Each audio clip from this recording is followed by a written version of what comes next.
我點解諗住入保健員呢？就我之前都有諗過，就係因為我一直照顧我父母呢，都差唔多15年㗎啦，直至到佢離開我哋啦咁樣。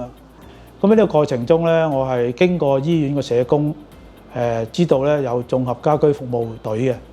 咁我參加咗呢個服務隊之後呢，佢裏面有社康護士、物理治療師、職業治療師、社工同埋言語治療師都有嘅。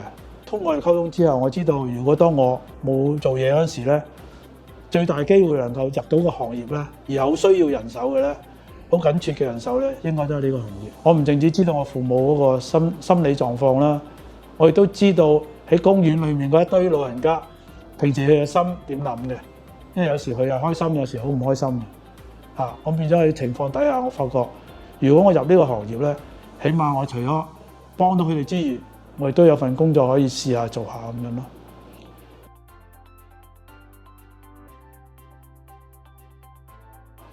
每日咧朝頭早我翻去老人院之後咧，通常就係要幫老人家，有啲鼻胃管嗰啲老人家咧，我都幫佢洗口啦。咁洗完之後，我哋就開始做鼻胃管嗰個餵奶啦。食嘢嗰方面咧，之後我哋就開始，譬如睇下有冇傷口要洗啦。咁有老人家要洗傷口嘅，咁我幫佢洗啦。洗完用個正車，用啲毛巾包咁樣幫佢洗。洗完之後就用翻敷料敷翻好佢，敷翻料之後 OK 啦。咁然後大致上完成咗之後咧，咁跟住我就去負責執藥啦。因為呢個老人院咧，大概我而家做嗰間咧有65個老人，咁所以花嘅時間大概都要5至6個鐘嘅。因為每一次都要3核5對咁樣去做。嗰啲藥通常我哋讀書嗰陣時學過咧，就話啲藥咧要最好知道嘅用途，大概都要知道。咁執好完啲藥之後，跟住咧就跟住最尾嗰個時間就啱好下午3、4點鐘啦。4點零5點咧就係佢哋嘅晚餐時間。時間咧未必夠人手嘅，咁我通常就安排俾一啲難度高啲嘅，要慢慢餵、慢慢氹。咁佢食完之後咧，基本上我都差唔多時間到嘅。咁每一日嘅工作咧，大致上都係咁樣到咯。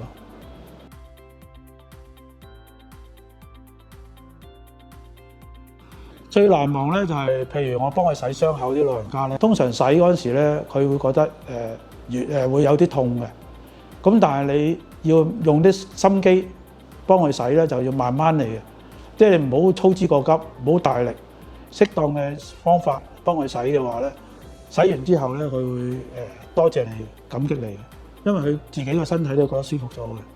所以呢個係我比較上最深刻嘅印象，同埋佢都會覺得開心嘅。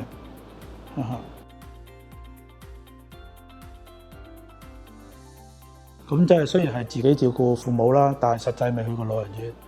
咁喺老人院裏邊嘅參觀嘅過程中咧，咁女青都俾咗我不同嘅老人院嘅，例如係甲1嘅老人院啦，咁同埋我自己有去過實習喺女青嗰間喺利東村嘅鄭龐興津院嚟嘅，佢哋有唔同嘅，上下層分開嘅。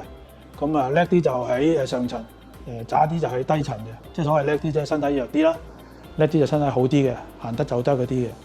咁嘅過程佢哋嘅管理架構，佢擺法都係一個學問嚟嘅，即係唔係話佢隨便擺嘅。所以我覺得今次我入到女青，然後讀呢個課程咧，等我可以出去做老人院嗰陣時咧，係有一個基本嘅基礎嘅，可以更加做到應該安老院基本嘅嘢嘅。咁呢個係好多謝佢幫忙嘅。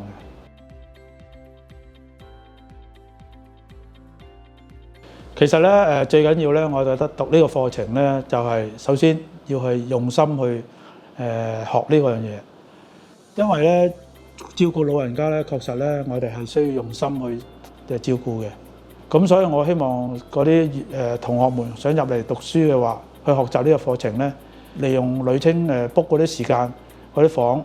去做咗多啲嘅實習，咁變咗喺手勢上、技巧上會比較熟好多。咁將來係點咧？其實講真，呢個行業咧係極之需要人嘅，因為畢竟喺香港嚟講咧，老人家係越嚟越多嘅，累積啲經驗，同埋可以做一啲細嘅院舍、大嘅院舍嘅話咧，基本上你嗰個工作嘅前途機會咧係唔會少嘅。呢個就係我覺得嘅睇法嚟嘅。